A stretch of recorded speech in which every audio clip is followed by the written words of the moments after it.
نەکەوی کوڕۆماگات لە خۆت بێ.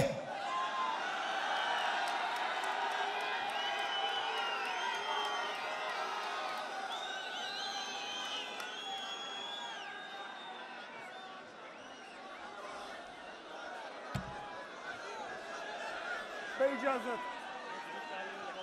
بس الشاف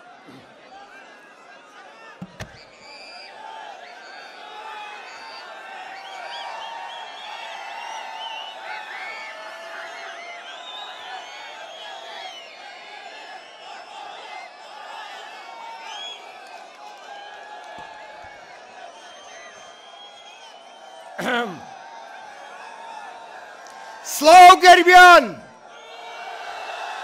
سڵاو کەلار و کفری، سڵاو ڕزگاری و باوەنور، سڵاو کورد و کوردستان، سڵاو یەکێتی نیشتیمانی کوردستان.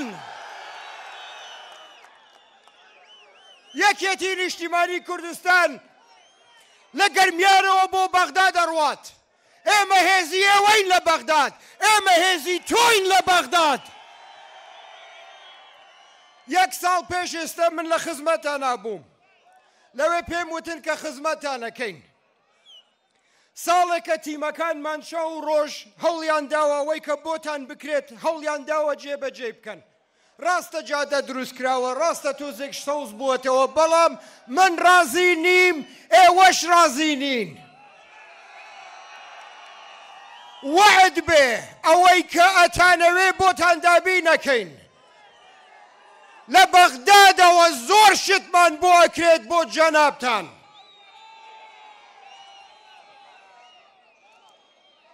بەڵام یەک شتێک کە توانیمان بیکەین ئەوەش ئەوە بوو، ها؟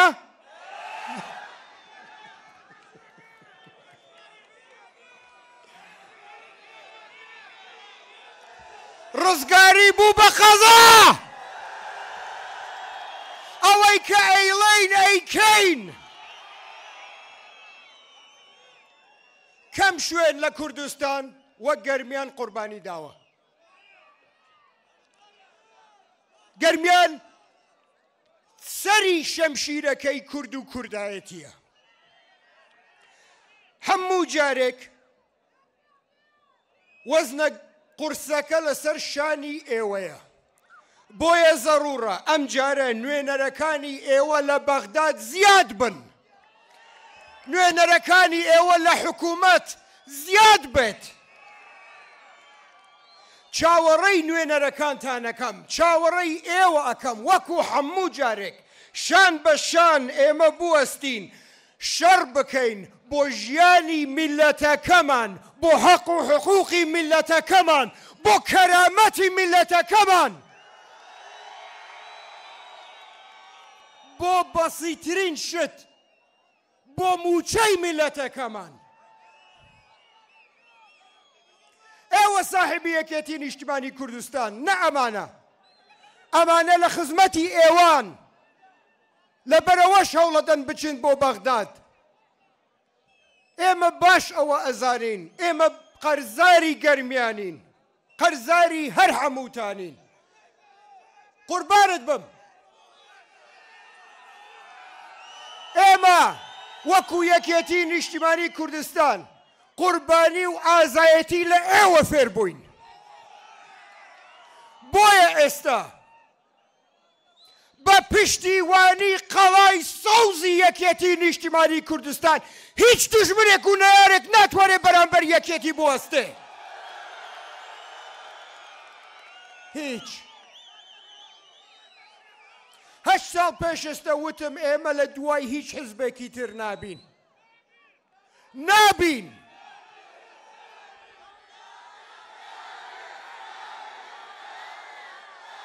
نابین و نەبووین.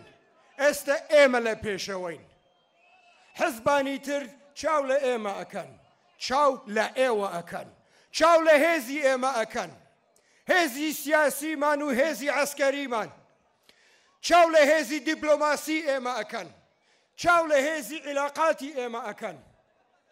لە هەمووی مهمتر چاو لە پشتیوانی میلەتەکەمانەکەن بۆ سیاسەتی یەکێتی نیشتیمانی کوردستان. قوربان ئەتوانین دوای قسە بکەین تۆزێک مەشغوڵم. قوربانی داوای لێ بدورت لێکەم.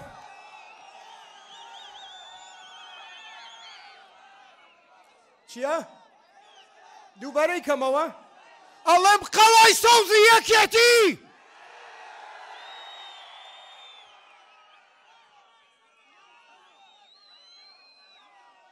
هەر یەکێتی نیشتیمانی کوردستانە کە بەڕاستی خەبات بۆ ئەم میلەتە ئەکا، نە بۆ گیرفانی خۆی، نە بۆ شتی تر. ئێوە باشەوە ئەزانن لەبەرەوەیە کە یەکێتی نیشتیمانی کوردستان لە بەغداد و لە وڵاتە نێودەوڵەتیەکان ڕێزێکی تایبەتی هەیە. ئەمە زۆر زۆر وازەحە. ئەمە ڕێبازی مام جەلالە، ئەمە بەرنامەی مام جەلالە. قوربانت بم مەقیڕێنە زۆر بە بەگیان. دوای ئاڵووی تێکەچێ و ناچێ بۆ مەکتەب وەڵێن خەتای منە.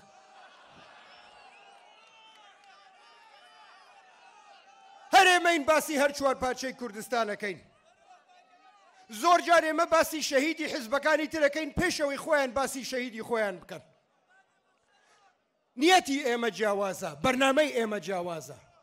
ئێمە هەموو کوردستان بە یەک چاوە بینین، هەر چوار پارچەی. جیاوازی نییە لای ئێمە.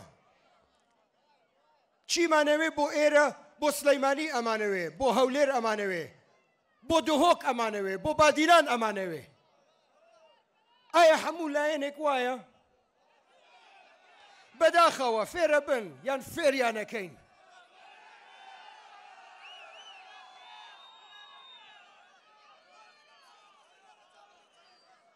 کوردایەتی میکرۆفۆنەکەم شکاند. ئەمەشم شکاند نەهەرەمەیان. پڕەوەزەوە بێنە. ئەوە من ئەمەیان نەزانم.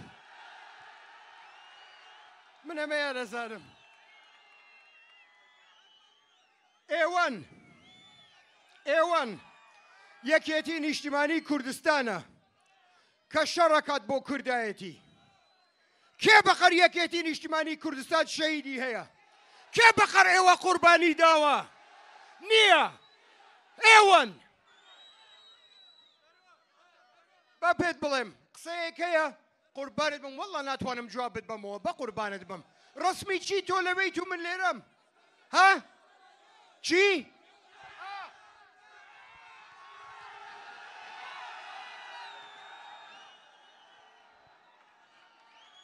بەس هەرەوە هاشتی تر نە بەسە.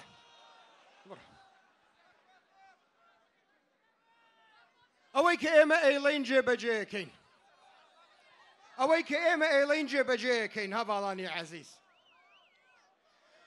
وتمان بەڵەسی هێز لە کوردستان ڕاستەکەینەوە ڕاستمان کردەوە. وتمان یەکێتی بەقووەتەکەین لە بەغداد بەقووەتمان کرد. وتمان عیلاقاتەکانمان لەگەڵ هەموو وڵاتە نێودەوڵەتیەکان زیندووەکەینەوە زیندوومان کردەوە. وتمان هێزێک دروستەکەین کە کەس تەرەقەتی نایەت لە هەموو شەرقەل ئەوسەد دروستمان کرد.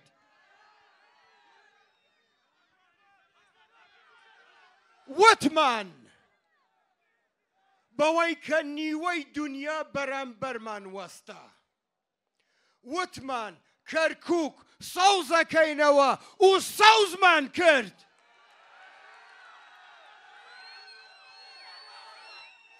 وتمان حکوومەتی هەرێم دروست نابێت ئەگەر قەناعەت نەکەین کە ئەم حکوومەتە جیاوازە بێت لە حکوومەتەکەی تر و وەکو پێویست خزمەتی ئێوە ناکات و نەمان کرد.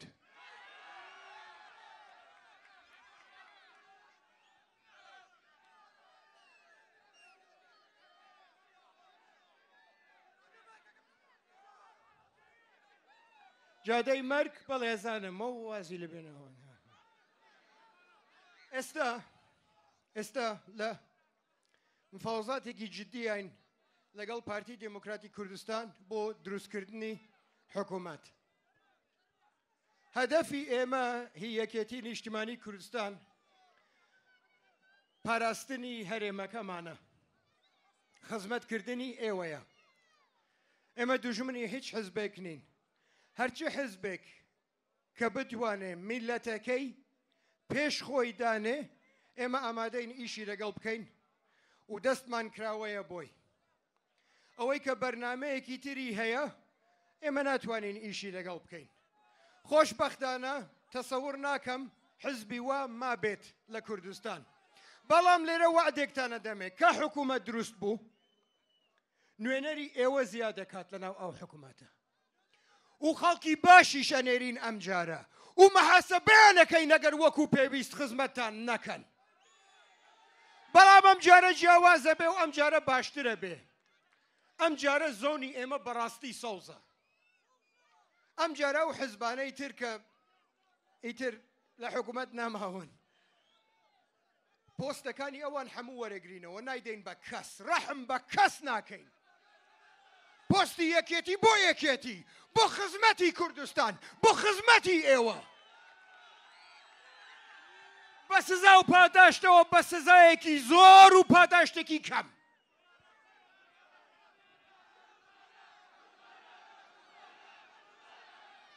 چەندین لادێمان هەیە کە ئیهمال کراون بۆ ئیهمال کراون بڕۆ سەیری لادێکانی ئەولا بکەن بزانە چۆنن و بزانە لادێکانی ئێمە چۆنن چاویان دەریە هەیە بۆ ئەوە هەم لە ناو حکوومەتی هەرێم هەم لە بەغداد حەز بکەین حەز نەکەین زۆربەی شتەکانمان لە بەغدادن یەک پرسیارتان لێ یەکەم چۆن ڕێکەوی لەگەڵ بەغداد بە مفاوەزات بە گفتوگۆ یان بە تێکدان چۆنە بێت خۆشبەختانە ئێمە هەم مفاوەزاتەکەمان پێکرێت هەم ئەتوانین تێکی بدەین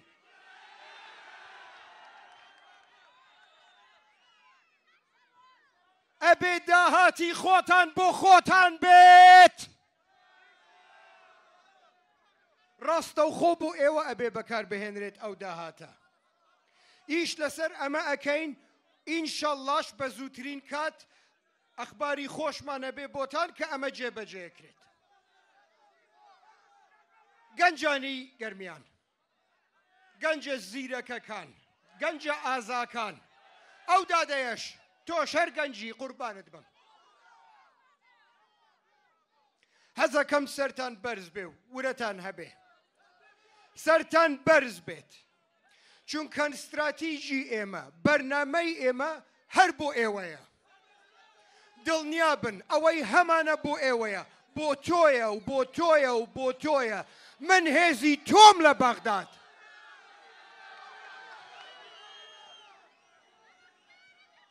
پێویستمان بۆ ئێوەیە نە هەر بۆ سبەینێ بۆ ئیمڕۆ ڕەنگە یەکێتی نیشتیمانی کوردستان چەند گۆڕانکاریەکی تریش بکات داواکەم لە گەنجەکان حزبەکە حزبەکەی دوێنێن نییە وەرن بۆ ماڵبەندەکان وەرن بۆ کۆمیتەکان با حزبەکەشمان تۆزێک نوێکەینەوە پێویستمان بە ئێوەیە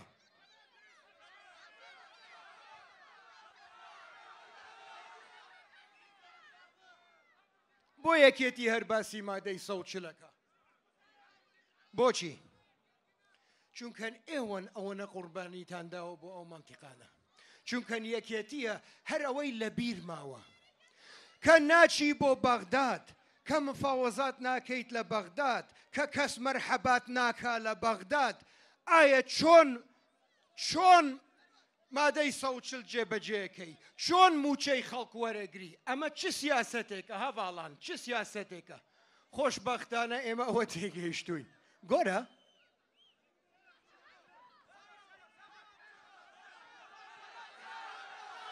یەک داواکاریم هەیە یەک داوا بەخوا هیچی ترم نییە فڕێ بەم وەڵڵا چی فڕێ بەم کاکە هەڤاڵان ئەولا خەتەرە ئێمە ئەملا